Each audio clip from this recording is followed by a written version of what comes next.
계신 분들이 찬양을 안 따라해. 할 줄을 모르는 거예요. 새로운 찬양을 지난 주중에 여기서 배웠습니다만은. 그래서 보면서 싱글들은요, 몰라도 따라하는 흉내라도 내요. 근데 여기가 평균 연령이 한 40이 넘는 것 같아. 여기 아버님, 어머님들 제외하고도 거의. 그래서 보면서 우리 찬양인들도 참 놀랍게 준비해줘서 감사했고요. 또 바라기는 앞으로 점점 더 같이들 동참할 수 있는 수준까지 갔으면 하는 바람이 있었습니다. 예. 그리고 우리 안소영 자매가 성찬 쉐어링을 나눠줬습니다만은 34살이면 사실 어린 것도 아니잖아요. 어린 나이도 아니잖아요. 근데 참 젊게 느껴지고 거의 대학생 같아요, 기분이. 예, 본인은 물론 나이도 있고 결혼도 했다고 생각하겠지만 아무튼 한동안 들어오던 결혼한 지 10몇 년 넘은 사람들 이야기 듣다가 갑자기 결혼한 지 8개월 되는 자매 공감도 형성이 잘 안 되죠? 예. 하지만 삶의 이야기를 또 젊게 그리고 또 특별히 우리 대학부들 대학생 몇 명하고 대학교 졸업한 지 한참 되는 사람들 여러 사람이 모여가지고 어떻게 해서든지 한 명이라도 더 대학생들을 제자로 삼겠다는 열정에 대한 이야기가 참으로 고마웠습니다. 자, 오늘은 지난 2주간 했던 설계에 이어서 부활의 능력에 참여함이라는 주제로 함께 설교 말씀을 나누고자 합니다. 예수님의 부활은 과연 우리에게 어떤 선물을 해준 것일까요? 오늘 팀들도 여기 같이 있네요. 예, 아멘. 성경 공부하는 팀들도 있고 기다리는 팀들도 있겠습니다만 우리 함께 고민해보는 시간을 가지겠습니다. 예수님의 부활을 생각할 때에는 십자가를 떼고서는 생각을 할 수가 없습니다. 그런데 특별히 서신서 중에서 그 십자가에 대해서 아주 심도 있게 다룬 책이 바로 히브리서입니다. 구약의 제사에 비유해서 예수님의 십자가의 희생이 얼마 많은 의미가 있는 것인지를 깊이 있게 설명하고 있는데요. 그 히브리서 말씀을 보면 우리가 또한 이 부활의 의미에 대해서도 좀 더 깊게 생각할 수 있지 않을까 싶습니다. 히브리서 10장 말씀을 다 함께 보시겠습니다. 히브리서 10장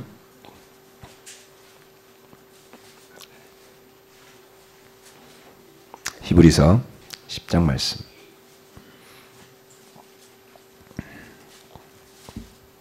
(10장) 19절에서 25절까지 읽겠습니다. 10장 19절에서 25절 말씀.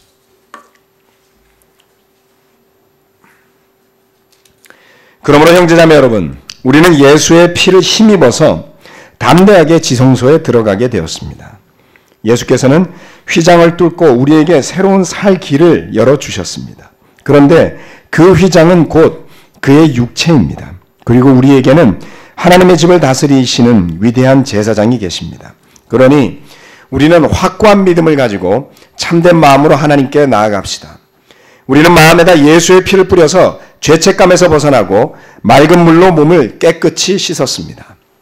또 우리에게 약속하신 분은 신실하시니 우리는 흔들리지 말고 우리가 고백하는 그 소망을 굳게 지킵시다. 그리고 서로 마음을 써서 사랑과 선한 일을 하도록 격려합시다. 어떤 사람들의 습관처럼 우리는 모이기를 그만하지 말고 서로 격려하여 그 날이 가까워 오는 것을 볼수록 더욱 힘써 모입시다. 아멘. 이 말씀은 예수님이 그 몸을 희생해서 피를 흘려 주심으로 인해 우리가 가능하게 된 일이 무엇인지를 설명하고 있습니다. 예수님의 피를 힘입어서 담대하게 지성소에 들어가게 되었습니다. 제사장들만이 할 수 있는 일을 할 수 있게 되었음을 설명합니다. 또한 그 휘장이 찢어짐으로써 그 길이 열린 것을 이야기하고 있죠. 그리고 그 예수님의 십자가의 희생과 부활로 말미암아서 우리가 확고한 믿음을 가지고 하나님께 나아갈 수 있게 되었노라고 이야기하고 있습니다. 여러분, 구약시대의 이스라엘 백성들은요, 하나님께 나아갈 때 확고한 믿음을 가질 수가 없었습니다. 오로지 그 이스라엘 백성들이 가지고 있었던 것은 아브라함의 후손이다 라는 한 가지밖에 없습니다. 아브라함의 혈통이고요. 그리고 모세의 율법을 가지고 있습니다라는 것 외에는 할 말이 없었습니다.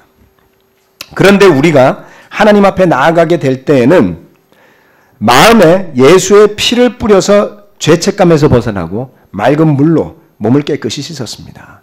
우리가 침례를 받음으로 인해서 우리의 양심이 깨끗하게 되고요. 또한 우리의 몸도 순결하게 된 것을 이야기하고 있습니다. 그러기에 우리가 흔들리지 않고 고백하는 소망을 굳게 지킬 수 있다라고 이야기합니다. 첫 번째, 부활의 능력에 참여하는 것은요, 소망이 있는 삶을 약속하는 것입니다. 23절 말씀에 나와 있듯이. 여러분, 날마다 어떤 소망을 가지고 살아갑니까? 이 히브리서를 쓴 기자는 이야기하기를 우리가 고백하는 소망이 있다라고 이야기를 합니다. 예수님의 제자로서 그분의 부활의 능력에 참여하는 사람들로서 여러분은 어떤 소망을 날마다 고백하지요? 아니면 날마다 허덕이며 살아갑니까? 예수님이 주님이심을, 내가 내 자신을 버리고 주님을 따르기로 결심했노라는 고백을 날마다 하며 살 수 있다면 그 가운데 소망이 있음을 이야기하는 것이죠. 골로새서, 이 히브리서 10장 말씀을 접어놓고요, 골로새서 1장으로 가보겠습니다. 그러고 보니 날마다 뭘 고백했는지 기억이 안 나시는 것 같아요.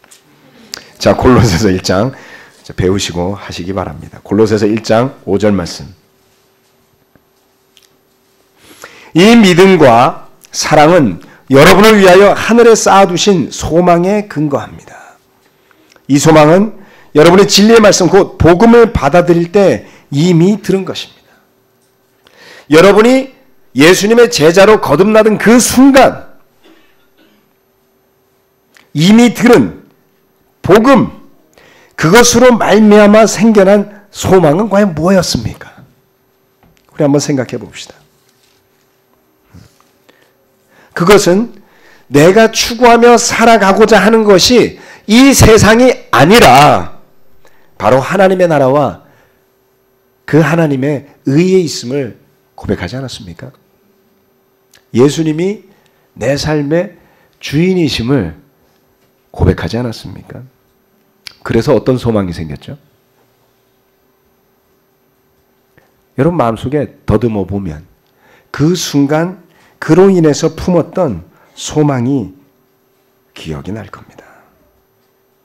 날마다 고백하고, 날마다 생각하고, 날마다 고민하고 전하고자 하는 것이 바로 복음이며 예수님 그 자체일 때만 생겨날 수 있는 소망이 있습니다. 그것을 붙들라고 이야기하는 것이죠. 하나님의 인도하심이 없었다면 할 수 없었던 일일 겁니다.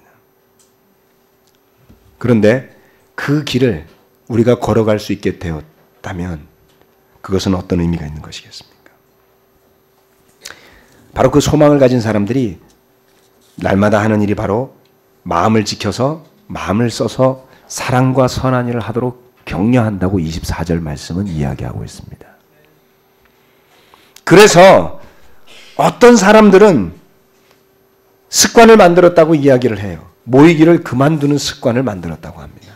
그러나 그렇게 해서는 안 될 것을 이야기하고 있죠. 무엇 때문에 그것이 가능할까요? 소망이 있을 때 가능한 겁니다.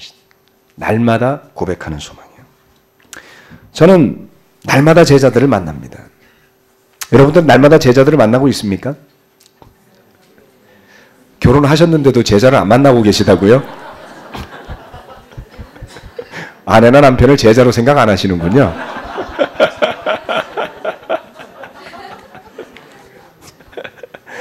예. 부부로서 날마다 제자를 만나는 것도 특별하고요. 또 그 외에도 제가 어비어빈지라 제자들을 날마다 만납니다. 또 성경 공부도 자주 인도하게 됩니다. 이번 주에만 성경 공부를 한 5번 하겠네요. 네, 날마다 하는 거죠, 거의. 감사하게 생각합니다.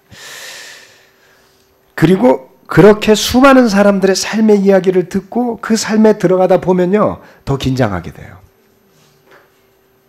생생하니까요. 네.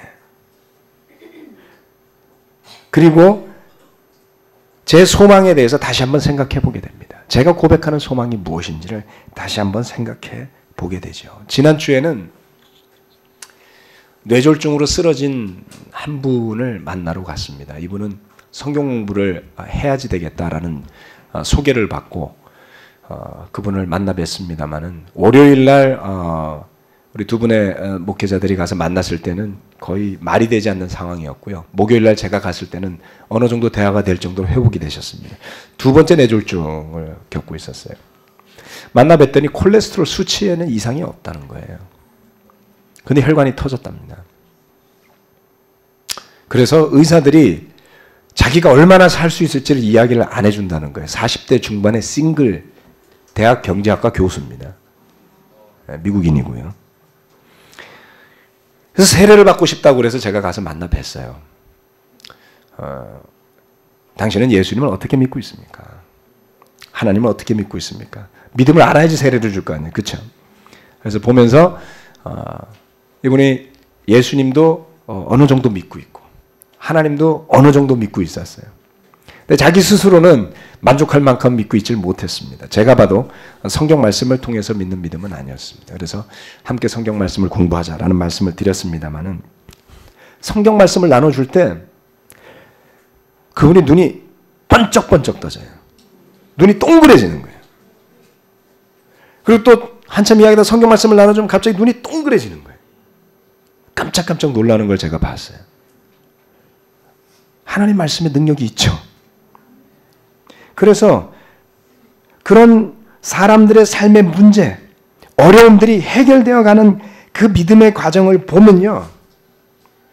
보면은 깨닫게 돼요. 제자가 되고자 성경 공부하는 분들이 있습니다. 그런 분들하고 성경 공부를 하면요, 내가 오늘 이렇게 사는 게 내가 잘나서 된 게 아니라 예수님을 따라가기로 결심하고 다 버리기로 결정했기 때문이었어요. 그렇지 않습니까? 그래서 제 믿음의 고백은 뭡니까? 예수님을 따르기 위해서 날마다 나를 버리고 부인하고 그리고 궁극적으로 나의 소유까지도 버리겠다라는 결심 아니었습니까?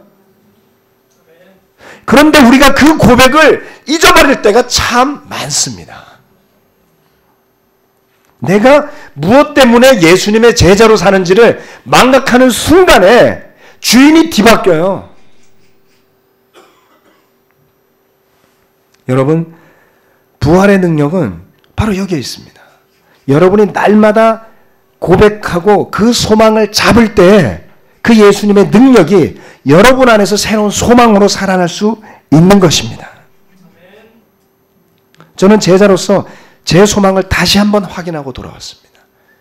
제가 성경을 공부하러 갈 때마다 성경 공부를 도와주면 사람들은 고맙다고 저한테 그래요. 하지만 저는 거꾸로 고마워요. 날마다 되풀이합니다만은. 왜냐하면 그 시간은 제가 배우는 시간이고요.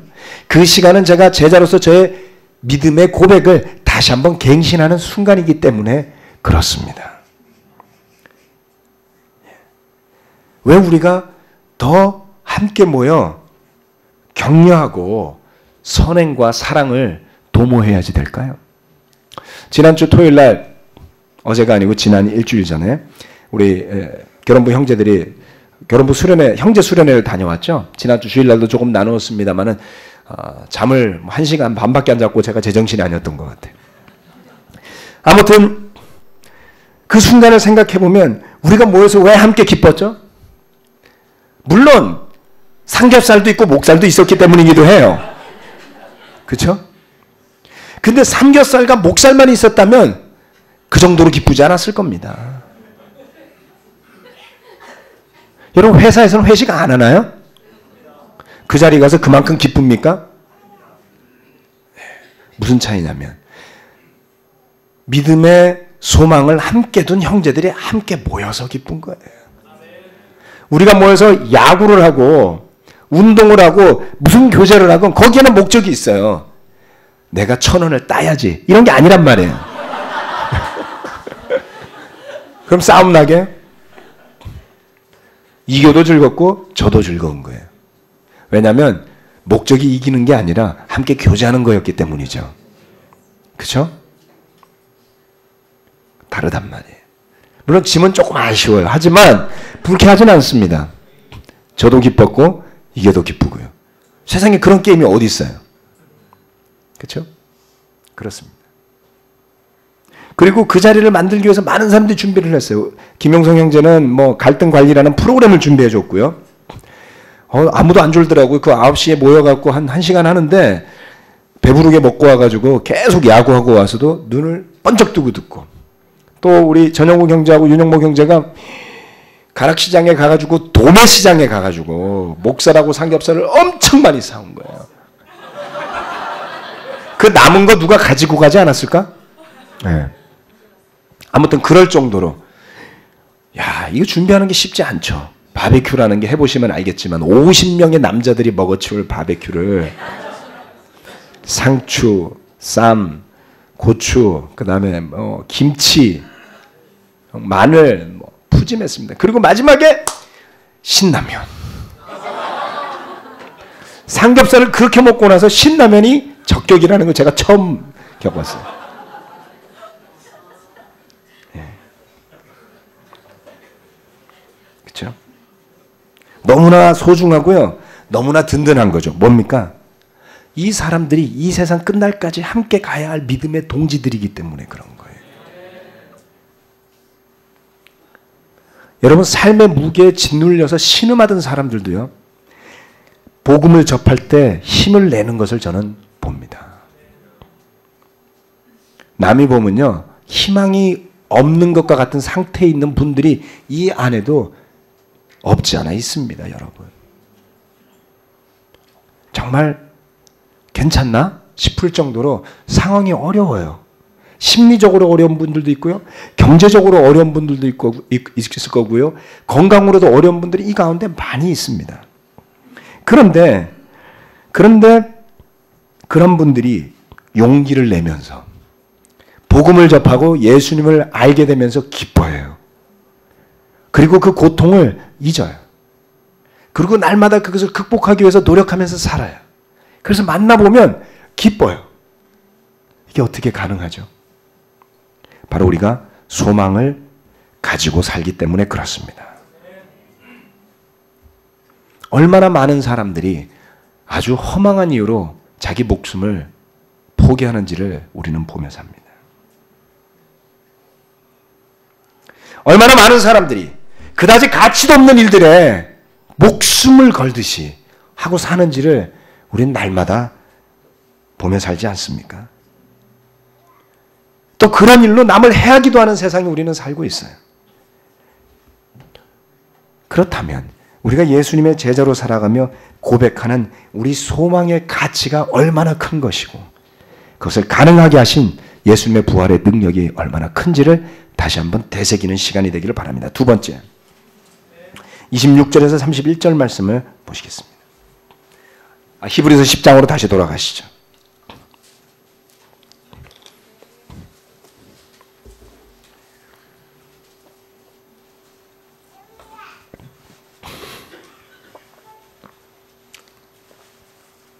히브리서 10장 26절 말씀부터 31절까지. 우리가 진리에 대한 지식을 얻은 뒤에도 짐짓 죄를 짓고 있으면 속죄의 제사가 더 이상 남아있지 않습니다. 남아있다고 예상할 수 있는 것은 무서운 심판과 반역자들을 삼킬 맹렬한 불뿐입니다. 모세의 율법을 어긴 사람도 두세 증인의 증언이 있으면 가차없이 사형을 받는데 하나님의 아들을 짓밟고 자기를 거룩하게 해준 언약의 피를 대수롭지 않게 여기고 은혜의 성령을 모욕한 사람은 얼마나 더 무서운 벌을 받아야 하겠는가를 생각해 보십시오. 원수를 갚는 것은 내가 할 일이니 내가 갚아주겠다 하고 말씀하시고 또 주님께서 그의 백성을 심판하실 것이다 하신 분을 우리는 알고 있습니다. 살아계신 하나님의 징벌하시는 손에 떨어지는 것은 무서운 일입니다. 두 번째, 죄를 극복하는 힘을 얻게 되는 것이죠. 부활의 능력에 동참하는 삶은 바로 그와 같은 것입니다. 여러분, 그토록 은혜를 강조하는 신약 성경에 이와 같은 말씀이 있다는 것이 놀랍지 않습니까?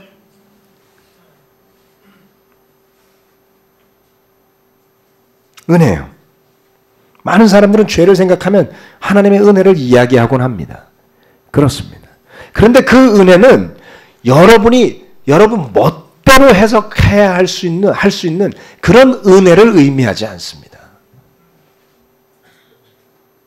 많은 사람들이 착각해요. 자기 원하는 대로 마음대로 해도 용서받는 것을 은혜라고 생각해요.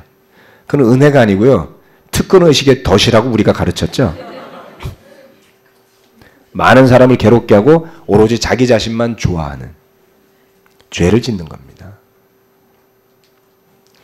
자, 부활을 이야기하는데 왜 죄를 이야기할까요?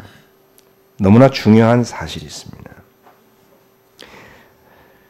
죄를 극복하는 것이 어렵기 때문입니다.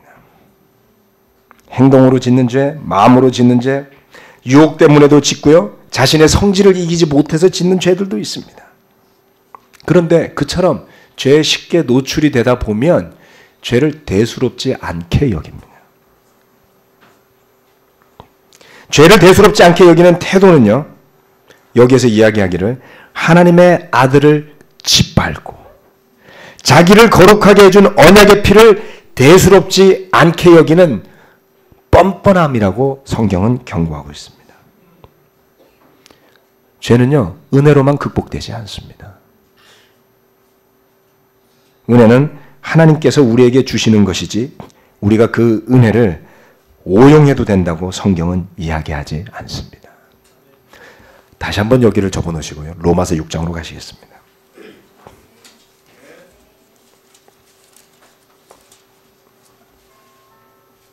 로마서 6장 1절부터 6절까지.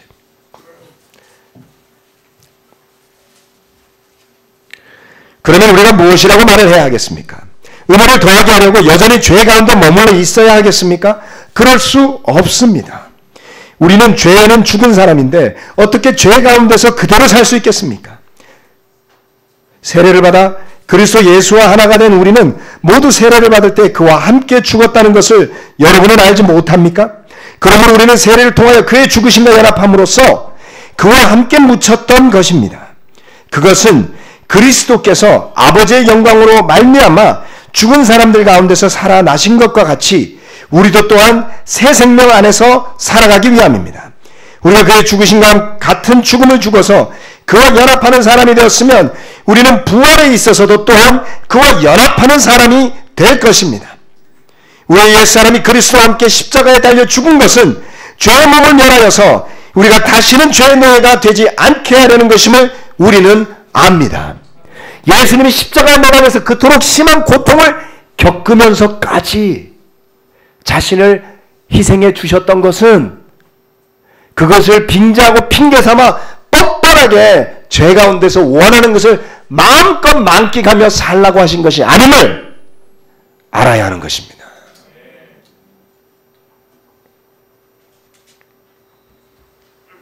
인간의 머리로 우리는 이렇게 이야기하죠. 그것을 소위 잔머리라고 부릅니다. 그런 사람들이 당시에도 있었어요. 죄가 많은 곳에 은혜가 더하다고 그래서 일부러 죄를 더 짓는 사람들이 있었던 겁니다. 기가 막히죠? 그때나 지금이나 하나님의 말씀을 자기 편한 대로 해석하는 사람들은 있기 마련이에요. 그런 사람들을 사도 바울은 명확하게 설명해 주고 있는 것입니다. 은혜를 더하게 하려고 죄 가운데 더 머물겠다고요? 그런 것은 궤변입니다. 어차피 죄인이니까 피할 수 없다고 핑계를 대며 적당히 사는 기독교인들이 너무나 많습니다. 왜 그렇게 생각하게 된 것일까요? 그렇게 배워서인가요? 그럴 수도 있고요. 그렇게 안 가르쳐줘도 그렇게 생각하는 사람들도 많습니다. 이유를 저는 다 알지 못합니다. 깨달음도 부족하고 배움이 부족해서일 수도 있습니다. 그러나 중요한 것은 현상입니다. 그처럼 사는 사람들이 많다는 것이죠. 죄가 어떤 것입니까, 여러분? 죄는요, 참 짓기 좋은 거예요. 이상하죠? 공부 안 하는 건 가만히 있으면 돼요. 잘하려면 노력해야 됩니다. 죄를 안 지려고 가만히 있으면요, 죄를 짓게 돼 있습니다. 가만히 계셔 보세요. 예배 안 나오고 가만히 계셔 보세요. 성경 안 읽고 가만히 계셔 보세요. 죄를 저절로 지을 때가 오는 것이죠. 죄는요, 뭔가 올바른 일을 하지 않으면 시간이 지나면서 저절로 짓게 되는 것이 죄입니다. 여러분, 죄를 대항해서 싸우기 위해서 일어서 본 적이 있습니까? 제가 지난주 주중 예배 때 설교하면서 그런 말씀을 드렸습니다. 사람하고 싸우지 말고 죄하고 싸우라고요. 형제 자매들하고 다투지 말고, 아내하고 싸우지 말고, 남편하고 싸우지 말고 자기 죄하고 싸워야지 돼요. 죄에 대항해 싸우기 위해 일어서기보다는 죄에 무기력하게 쓰러지고 그것을 정당화하기에 바빴다면 여러분 안에 예수님의 부활의 능력이 함께 할 리가 없습니다. 히브리서 9장 말씀으로 가봅시다.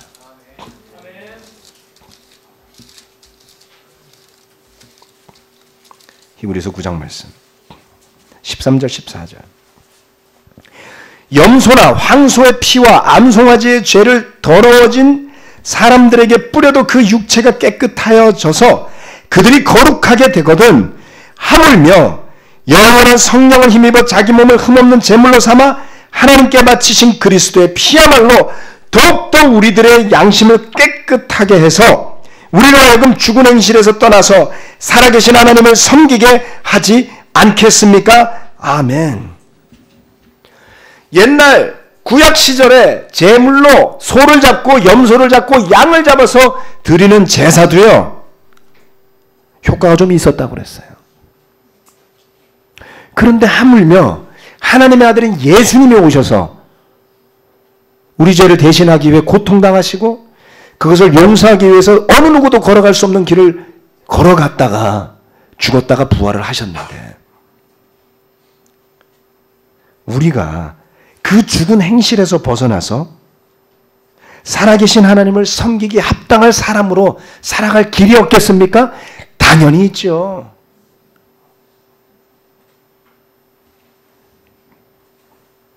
결국 죄를 극복하는 힘은 예수님의 십자가의 죽으심과 예수님의 부활하심에서 나오는 것입니다. 그것을 기억할 수 없으면, 그것을 마음에 새길 수 없고 오로지 여러분의 마음 안에 새겨진 것이 금으로 만든 십자가만 존재한다면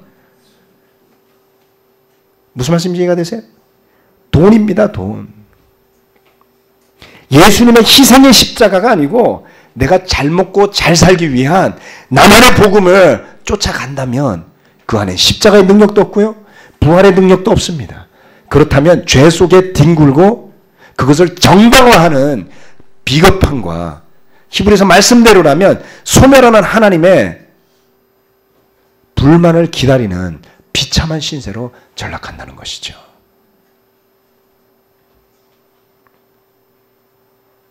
예수님의 십자가 희생을 기억한다는 것은요, 우리가 예수님의 제자로 살아가는 가장 큰 원동력을 부여하는 일입니다. 그 순간, 그날, 그 희생과 사랑에 대한 감사하며, 제가 십자가를 공부했던 때 금식도 했고요, 금식만 했던 것은 아닙니다. 진짜 십자가의 고통이 어땠을까? 못이라도 박아보고 싶었지만 그렇게까지 할 용기는 나지 않았습니다. 그렇게 안 하셔도 돼요. 뭐 이상한 교회처럼 생각할 수도 있으니까. 꼭 그렇게 하시라는 뜻도 아니니까요. 하지만 죄가 느껴지지 않아요. 내 죄가 얼마나 끔찍한지 잘 모르겠어. 그런 분들도 아마 있을 겁니다. 성경부 하시는 가운데 있는 분들. 그래서 제가 내가 십자가에 달리는 게 어떤 고통인지 좀 생각해 봐야지 되겠다 라고 해가지고 제가 당시에 제가 근무하던 부대에 그 비밀을 보관하는 비밀 문서 창고가 있어요. 그 열쇠를 제가 가지고 있거든요. 그 사무실에서 이러고 돌아다닐 수는 없잖아요. 그래서 제가 비밀 그 문속의 열쇠를 열고 들어가서 잠궈놓고 그 안에서 혼자 십자가에 매달려 있어 봤습니다. 뭐 딴 데서 마땅히 할 데가 없어갖고. 그래서 창고로 들어가서 벽에도 이렇게 손을 대고 한참 있었어요. 근데 우리가 십자가 성경 공부를 하면 예수님의 십자가의 사인이 질식사였다라고 이야기를 하잖아요. 그렇죠? 그래서 그 고통은 이 팔을 올리고 계속 있어 봐야지만 아는 거예요. 그렇게 한참을 있었습니다. 그랬더니 식은땀이 흘러요. 호흡도 가빠져요. 계속 있어 봤습니다. 계속 있을 수가 없어요. 5분, 10분 이상 있을 수가 없었습니다. 그것을 예수님이 십자가에서 6시간을 고통을 당했다고. 내 죄가 그 정도로 끔찍했을까? 저는 그렇게 생각해 본 적이 없었어요. 내가 좋아서 적당히 지은 죄들이니까. 여러분, 죄를 극복하는 힘은요, 그 십자가와 부활에서 나오는 겁니다. 그 십자가를 돌아보며 제가 감성적으로 옛날에 교회를 다니면서 눈물로 흘려보고 그래 본 적은 있지만 죄에서 떠나겠다고 결심했던 적은 단 한 번도 없어요. 죄인이니까 어차피 그러고 살아야지. 그런 나를 용서하고 구원해 주는 게 하나님의 은혜가 아니야 이렇게 생각했죠. 진지하게 깊이 있게 회개하며 십자가를 돌아본 적 없었습니다. 그러나 그 십자가가 내 삶에 들어오는 순간 예수님을 바라보는 제 눈이 변한 거예요. 죄에 대한 생각도 바뀌었습니다. 어쩔 수 없이 인간인 이상 짓고 살아야 되는 업보인 것처럼 생각하는 것이 아니라 극복하고 싸워야 할 대상이 되었습니다. 그날 이후로 저는 지금까지 죄와 더불어 싸우고 있습니다. 그리고 그것이 원동력이 되어서 날마다 더 그리스도를 닮아가는 힘이 된 것이죠. 물론 저는 여전히 완벽하지 않습니다. 여전히 넘어지고 여전히 쓰러집니다. 그러나 죄 앞에 비굴해서는 안 되는 것이죠. 포기해서도 안 되는 것이죠. 당당하게 맞서야 되지 않겠습니까? 예수님의 제자로 산다는 것은 바로 그처럼 힘이 있는 삶을 사는 것을 의미하는 것입니다. 나의 능력 때문이 아니라 예수님의 십자가와 부활의 능력 때문에요. 부활을 조롱하는 삶이 아닌, 예수님의 십자가를 헛되게 하는 삶이 아닌 그 부활의 능력을 증거하는 삶이 되도록 하기 위해 여러분이 타협하는 죄와의 고리를 끊으시기 바랍니다. 죄에 끌려가면서 기쁠 수 없습니다. 죄에 끌려가면서 자유롭지 않습니다. 결심하고 일어설 때 자유가 있습니다. 여러분. 그것이 부활의 능력임을 기억하시기 바랍니다. 세 번째, 능력 있는 믿음을 체험하는 것입니다. 히브리서 10장 32절에 39절 말씀.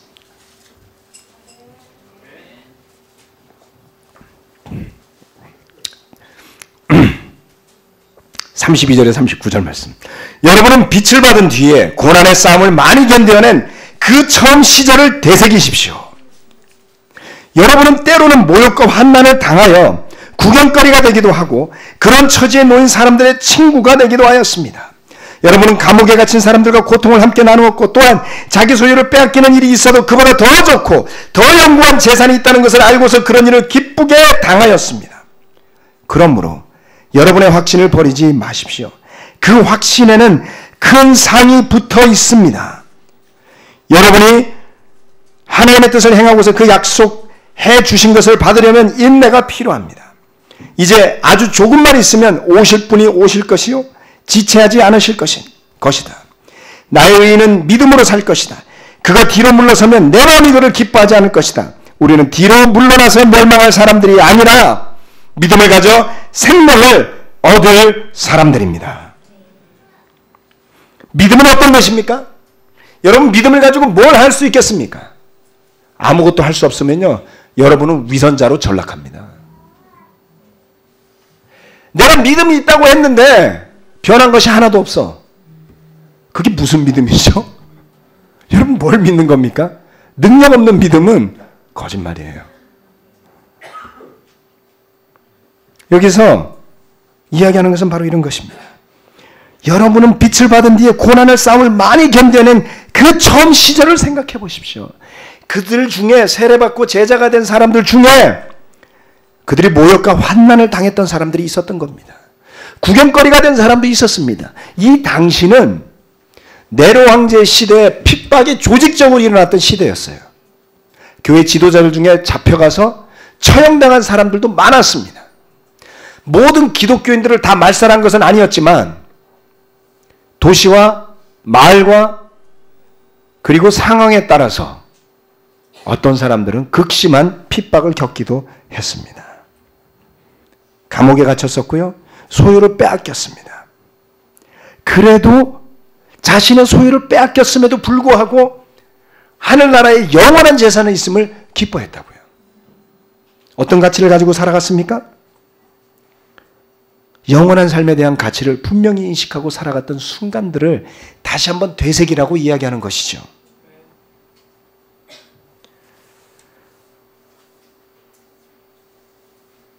그런 핍박을 어떻게 견뎌낼 수 있었을까요? 당시에 예수님을 주님으로 고백하고 세례받은 사람들이 자신이 그와 같은 핍박을 받을 줄 알고 받았겠습니까? 모르고 받았을 겁니다. 그 중에는 견뎌낸 사람도 있고요. 핍박을 견뎌내지 못한 채 믿음을 부정하고 부인하고 재산을 보존하고 생명을 보존하고 자신의 삶을 보존하기 위해서 타협하고 떠났던 사람들이 많았음이 분명합니다. 예수님의 사랑으로 그냥 좋은 일만 있을 줄 알았더니 교회 지도자들이 순교를 당하며 조직적인 핍박을 겪는 일들이 벌어질 때 그것을 어떻게 극복했을까요? 그것을 극복한 능력이 어디서 왔을까요? 뒤로 물러서지 않고 생명을 향해 앞으로 나아가는 믿음에서 온 겁니다. 여러분, 부활의 능력에 참여하는 믿음은요, 이 세상에 대한 기대로 살지 않는 믿음을 의미하는 것입니다. 세상은 아무런 의미가 없음을 말로 머리로 깨닫는 게 아니고요, 삶으로 깨닫고 삶으로 인정하는 거예요. 거기에 지배당하지 않음을 삶으로 보이는 것이죠.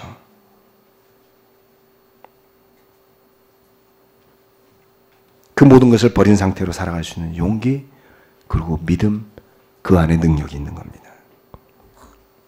여러분 모두가 이렇게 이야기하시겠죠. 이 세상을 필요로 하지 않냐고 물어볼 수 있습니다. 그렇습니다. 하나님께서, 창조주 하나님께서 우리에게 무엇이 필요한지를 알고 있다고 이야기하지 않습니까? 우리보다 더 필요한 것을 우리에게 필요한 만큼 주시니 그것으로 충분한 것이죠. 그것을 넘어서는 것들은 우리의 마음을 훔치고 믿음의 능력을 좀먹는 기생충과도 같이 우리 삶으로 파고듭니다. 믿음의 능력에서 멀어지면 멀어지는 만큼 세상이 커 보이죠. 그 커 보이는 세상에서 벗어나지 못하는 형제 자매들을 저는 너무나 안타깝게 봅니다. 그보다 가난했을 때도, 그보다 못했을 때도 이 히브리서 말씀처럼 모욕과 환난을 당하여도, 구경거리가 될지라도, 비난을 받을지라도 길거리에 나서서 전도하기를 서슴지 않았던 형제 자매들이 왜 이제는 그것을 까마득한 과거로 여기며 얽매인 곳에서 벗어나지 못하고 사는 거죠?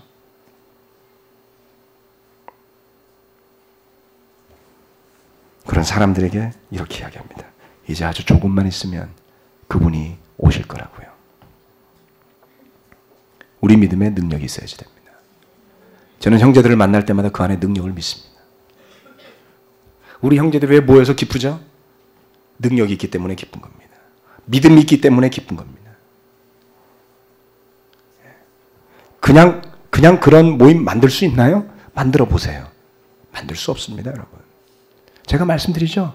이런 예배를 만들 수 있습니까? 만들 수 없습니다. 여러분 수백 명을 세례 줘 보세요. 그래야 만들죠. 그냥 사람 200명 모아놓는다고 예배가 생겨납니까? 이런 예배가 생겨나지 않습니다. 그냥 5명의 남자를 모아놓는다고 팀워크가 생겨나나요? 생겨나지 않습니다. 복음 앞에 철저히 자신을 버리고 죄를 회개하고 예수님의 십자가의 능력과 그 부활의 능력에 참여한 사람들만이 빚어낼 수 있는 그 열매를 맛보고 사는데 그 능력을 깨닫지 못하는 사람은 그것을 버린단 말씀이에요. 저는 그게 너무나 안타깝습니다. 우리 믿음에 능력이 있어야 합니다. 그것이 구체적으로 삶에서 나타나야 합니다. 우리 관계 속에서 나타나야 합니다. 관계가 성장하고 성품이 변화하며 그 사람의 덕이 쌓여가는 구체적인 변화가 없을 때 우리는 실망하게 돼요. 정체되게 됩니다. 믿음도 정체되고 능력을 잃은 사람으로 서게 되는 것이죠. 저는 이런 가능성을 찾아봅니다. 어디서 찾냐면요. 좋은 일에서 찾을 수 없다는 걸 깨달았어요. 어려운 일에서 찾게 되었습니다.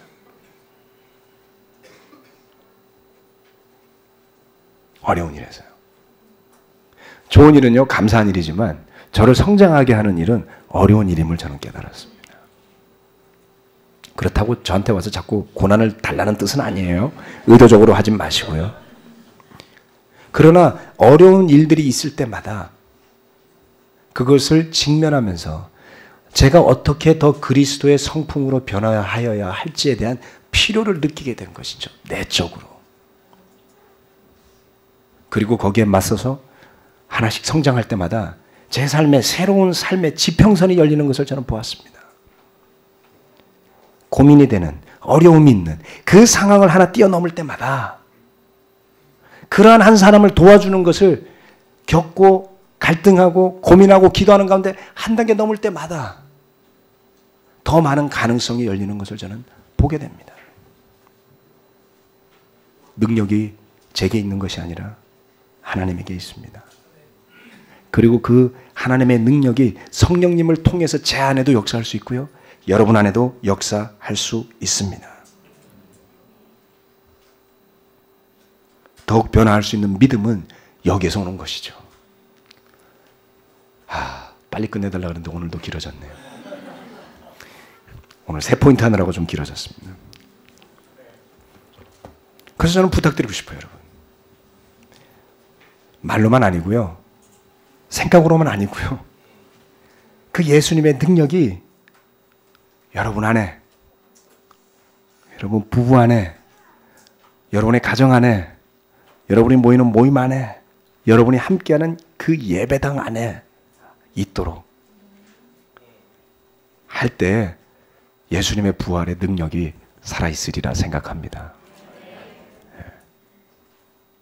그래서 제 힘으로나 여러분 개인의 힘으로 만들어낼 수 없는 이와 같은 영적인 예배의 축제를 누리고 참여할 수 있다는 것. 이처럼 세상에서 기쁘게 살다가 마지막에는 하늘나라를 함께 손잡고 갈 수 있다는 희망. 그것이 바로 부활의 약속이 아니겠습니까, 여러분? 네. 그래서 이 부활절을 맞이해서 그와 같은 능력이 우리와 함께하기를 바라면서 말씀 마치겠습니다. 아멘.